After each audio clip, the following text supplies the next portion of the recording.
On a bitterly cold Valentine's Eve, Margrave Manor, an opulent estate known for its storied past and lavish secrets, prepared to host an exclusive masquerade ball. Invitations, embossed in deep scarlet and sealed with archaic wax, had been sent to a select few, promising an evening where passion and mystery would intermingle beneath glimmering chandeliers. As guests arrived, their elaborate costumes and intricately carved masks exuded both elegance and an undercurrent of apprehension. Laughter, soft music, and clinking glasses filled the grand foyer, yet beneath the veneer of refined gaiety, an inexplicable tension simmered. The host, a striking figure cloaked in midnight silk and mystery, made his first appearance as the ball reached its zenith. His mask, adorned with lifelike carvings of twisted thorns and morning roses, concealed eyes that glinted with a predatory gleam. Whispers circulated among the guests, a sense that every stolen kiss and every heated glance carried a hidden price. Slowly, an unnerving series of events began to unravel the evening's enchantment. It started subtly at first. A guest's laughter cut short by a sudden wince, a masked count slipping away with a crimson-stained handkerchief clutched tightly in his grasp. Then, one by one, the revelers discovered that their merriment came at a grotesque cost.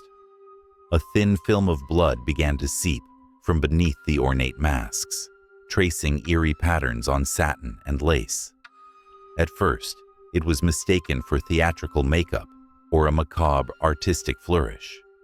But as the night deepened, the crimson stains spread unchecked, staining the polished marble floors and spilling over into dark, forgotten corridors. In a heart-stopping moment of hyper-real terror, a young socialite's mask shattered without warning. Beneath the delicate veneer lay a face twisted by agony and primal fear, a visage that blurred the line between human and something monstrously other. The sound of splintering porcelain and the frantic murmurs of terrified guests sent ripples of panic through the ballroom. The host's voice, once soothing and magnetic, turned chilling and sonorous as he intoned, "Our passions demand their due." As chaos erupted, the true nature of the evening's master was revealed. The host was no mere mortal aristocrat, but a centuries-old vampire cursed to roam the earth in search of souls to sate his unending hunger. With predatory grace, he moved through the panicked throng, his elegant steps accompanied by a sound like rustling dead leaves. His victims were ensnared by his magnetic presence, only to succumb to a fate far worse than death, being forever bound in a macabre dance between life and the void. The manor itself seemed to awaken with the gathering horror. Grand mirrors reflected not only the present terror, but also ghastly apparitions of past victims, their spectral eyes pleading for deliverance. Ornate candelabras flickered wildly, as if caught in an unseen storm, and the ornate frescoes on the walls distorted into grotesque murals of blood and despair. In a particularly harrowing scene, a survivor, a young violinist whose instrument lay abandoned, watched in paralyzed horror as his reflection morphed into a creature of nightmare, a silent scream etched on its inhuman features.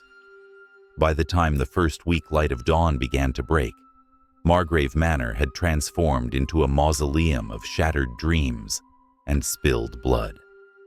The surviving few stumbled out into the cold morning mist, forever scarred by the night's events.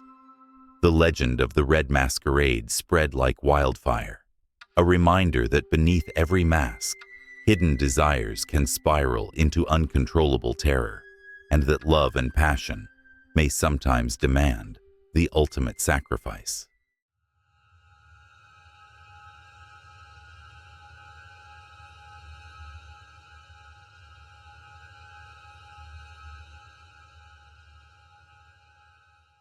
In the heart of an ancient crumbling city steeped in myth and sorrow, Adrian and Lila dared to defy the norms of their oppressive world.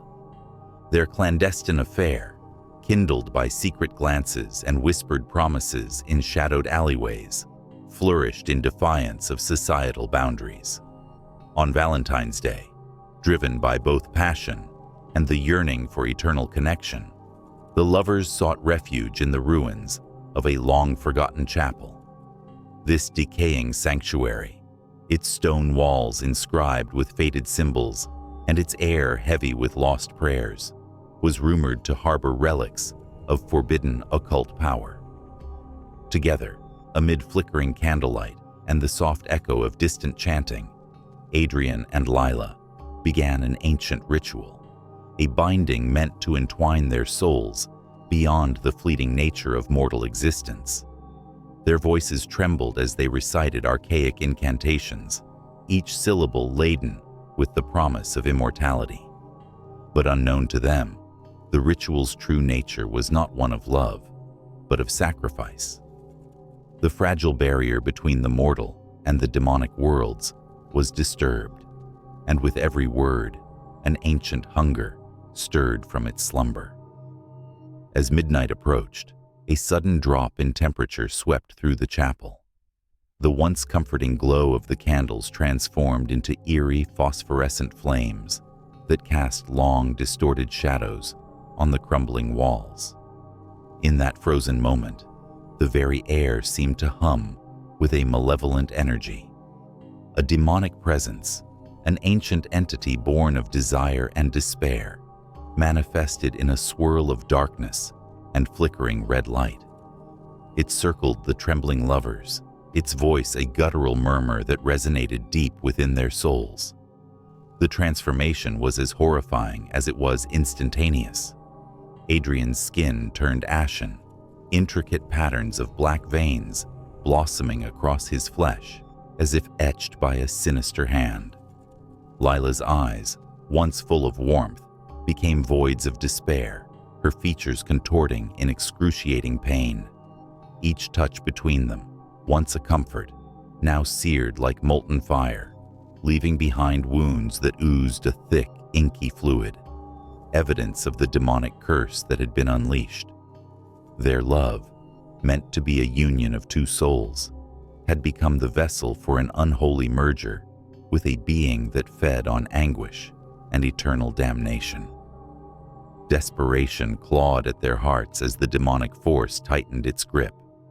The once romantic whispers in the chapel turned into a cacophony of tortured screams as the lovers' bodies contorted in agony. In the depths of their suffering, Adrian and Lila found themselves trapped in a relentless cycle, a macabre dance where every tender caress was replaced by searing pain, every kiss a reminder of the curse that devoured their essence.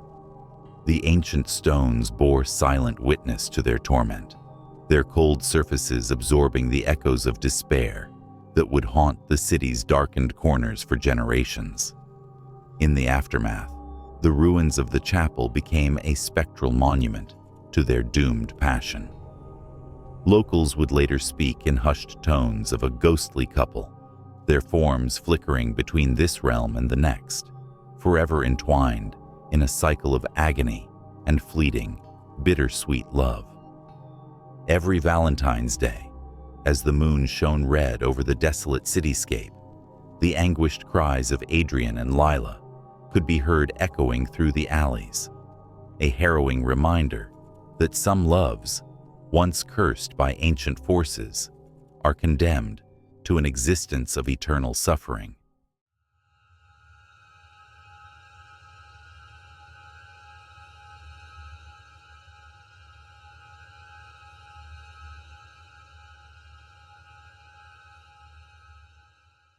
In a sleepy coastal town where the ocean's ceaseless roar concealed centuries of dark secrets, Victor, a reclusive watchmaker with a meticulous nature, led a life defined by quiet routine.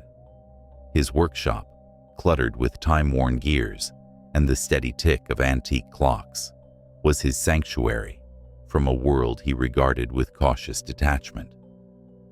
One stormy afternoon, as lightning fractured the gray skies, Victor discovered an oddly captivating object among his inherited keepsakes, a heart-shaped locket, its design both intricate and unsettling, exuding a faint, inexplicable warmth. Intrigued, Victor fastened the locket around his neck. Almost immediately, he sensed a subtle shift in his existence. On Valentine's Day, as he wandered the foggy, lamplit streets of his hometown, the locket pulsed in synchrony with his own heartbeat, a slow, deliberate throb that echoed like a morbid drum. Initially, the sensation was merely curious, but as days passed, it grew into an all-consuming presence. At first, minor anomalies plagued Victor's routine. His reflection in the shop's ancient mirror began to distort. For fleeting moments, his eyes glowed with a spectral light, and the outline of his face rippled with hidden shapes. Soon, however, the changes became undeniable. Veins, as dark as spilled ink, emerged beneath his skin, snaking across his limbs in intricate, sinister patterns. His face contorted in silent agony, as if the locket's malignant energy were rewriting his very flesh. Nightmares invaded his sleep, vivid visions of a spectral woman cloaked in sorrow and rage, her eyes ablaze with unearthly fire, reaching out to him from a void of despair. Desperate to understand the cursed relic, Victor scoured ancient manuscripts and forbidden texts in the town's forgotten archives. There, he uncovered the tragic history of the locket. It was revealed to contain the cursed heart of a long-dead sorceress, a heart that had been stolen, tormented, and imbued with a ceaseless thirst for mortal life. Her spirit, imprisoned within the relic, sought a new vessel to continue her dark legacy. Each pulse of the locket was not merely a beat of metal and stone, but the rhythmic call of a vengeful soul that craved possession. As the cursed heart melded further with Victor's own, his life descended into a nightmarish transformation. By day, the townsfolk whispered about the watchmaker's pallid complexion and haunted eyes. At night, Victor's workshop transformed into a macabre laboratory of horror. Timepieces chattered in dissonant unison, echoing the relentless throb of the locket as Victor struggled in vain to fight the changes that ravaged his body. His limbs twisted into unnatural angles, and his skin wept a dark, viscous ichor, a living canvas of the curse's progression.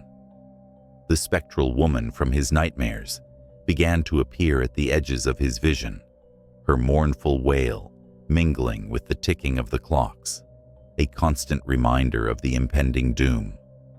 In a final cataclysmic climax on a storm-lashed Valentine's night, Victor resolved to break the curse once and for all. Standing alone on a cliff overlooking a tempestuous sea, he clutched the locket and recited every incantation he had painstakingly unearthed. The wind howled as if in agreement, and the storm reached a fever pitch. In a moment of blinding horror, the locket erupted in a burst of spectral flame and crimson shards, its curse violently expelled from his body. Victor's scream was lost amid the roar of the wind and crashing waves, a final agonizing cry that merged with the fury of nature itself.